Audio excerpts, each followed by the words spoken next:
যুবসাথী প্রকল্পে প্রথম কিস্তি ইতিমধ্যে আপনার কিন্তু ব্যাংক অ্যাকাউন্টে ঢুকে দেওয়া হচ্ছে মার্চ মাসে। এখন কিন্তু দ্বিতীয় কিস্তিটা কিন্তু এপ্রিলে কিন্তু 3 তারিখ থেকে ঢোকানো হচ্ছে। তো আপনারা যারা এখনো অবধি এই যুবসাথী প্রকল্পে দ্বিতীয় কিস্তি টাকা পাননি, তারা কিন্তু আজকে কিন্তু সম্পূর্ণ আলোচনা করব এপ্রিলের কিন্তু 17 তারিখ পর্যন্ত কিন্তু এই যুবসাথী প্রকল্পের টাকা দেওয়া হবে। তো আপনি যদি এখনো অবধি এই যুবসাথী প্রকল্পে 1,500 টাকা যদি না পেয়ে থাকেন, তাহলে কিন্তু ভিডিওটা প্রথম থেকে শেষ পর্যন্ত একদম কন্টিনিউ করবেন। যুবসাথী প্রকল্পে কিন্তু প্রথম কিস্তি টাকা যারা পাননি, তারা কিন্তু এই দ্বিতীয় কিস্তি সহ কিন্তু পেয়ে চলছেন 3,000 টাকা।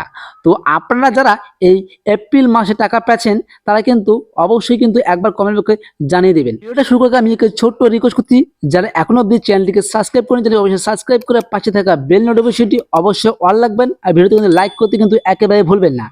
তার আগে আপনি কোন ডিস্ট্রিক্টে বলতেছেন অবশ্যই আমার কমেন্ট বক্সে একবার জানিয়ে দেবেন।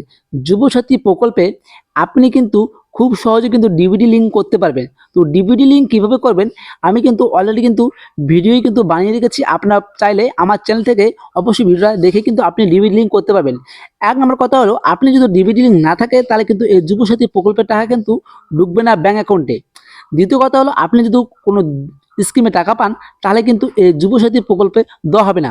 মুখ্যমন্ত্রী মমতা বন্দ্যোপাধ্যায় বলে দিয়েছেন যে যুবসাথী প্রকল্প অন্য কোনো স্কিমে বা সরকারি সংস্থানে কাজ করলে কিন্তু এই যুবসাথী প্রকল্পের টাকা দেওয়া হবে না। তো আপনারা ডিবিডি লিঙ্ক মানে হলো আপনাদের আধার কার্ডের সাথে ব্যাঙ্ক অ্যাকাউন্ট লিঙ্ক আছে কিনা। আপনার যদি ব্যাঙ্ক অ্যাকাউন্টের সাথে আধার কার্ড লিঙ্ক না থাকে, তাহলে কিন্তু ব্যাঙ্কে গিয়ে অবশ্যই লিঙ্ক করে নিয়ে আসবেন। যুবসাথী প্রকল্পের টাকা কিন্তু অবশ্যই পেয়ে যাবেন। সাধারণত আপনাদের বোঝানো হচ্ছে যে যুবসাথী প্রকল্পে কিন্তু ডিবিডি লিঙ্ক না থাকলে কিন্তু টাকা দেওয়া হবে, কিন্তু আপনি কিন্তু ব্যাঙ্ক থেকে টাকাটা তুলতে পারবেন না। এর মাধ্যমে কিন্তু অনেক ইউটিউবার কিন্তু বলতেছে যে যুবসাথী প্রকল্পে ডিবিডি লিঙ্ক। আপনার কিন্তু একদম ভুল, একেবারে ভুল। যে আপনার যুবসাথী প্রকল্পে ডিবিডি লিঙ্ক থাকলেও আপনাদের ব্যাঙ্ক অ্যাকাউন্টে টাকা ঢুকবে, কিন্তু আপনারা ওই টাকাটা তুলতে পারবেন না। যতক্ষণ ডিবিডি লিঙ্ক করবেন না, অতক্ষণ কিন্তু টাকাটা তুলতে পারবেন না। তো যুবসাথী প্রকল্প কিন্তু 17 এপ্রিলের মধ্যে কিন্তু আপনাদের ব্যাঙ্ক অ্যাকাউন্টে টাকা দেওয়া হবে। তো আপনারা কিন্তু স্ট্যাটাস কিন্তু চেক করতে গেলে আপনাদের কিন্তু একটি নতুন হেল্পলাইন লঞ্চ করা হচ্ছে। এর মাধ্যমে কিন্তু আপনারা কিন্তু জানতে পারবেন। তো হেল্পলাইনটি আপনারা কিন্তু এই যুবসাথী প্রকল্পের গ্রুপ বা গুগলে সার্চ করে ওখানে কিন্তু ওয়েবসাইটে আসার পর আপনি কিন্তু দেখতে পারবেন যে ওখানে জিমেল বা যুবসাথী প্রকল্পের হেল্পলাইন নাম্বার কিন্তু দেওয়া হয়েছে।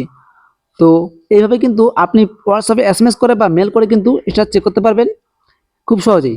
তো আজকে এই ছিল বড় আপডেট। ভিডিওতে ভালো লাগলে অবশ্যই চ্যানেলকে সাবস্ক্রাইব করে পাশে থাকা বেল নোটিফিকেশনটি অবশ্যই অল রাখবেন। ধন্যবাদ।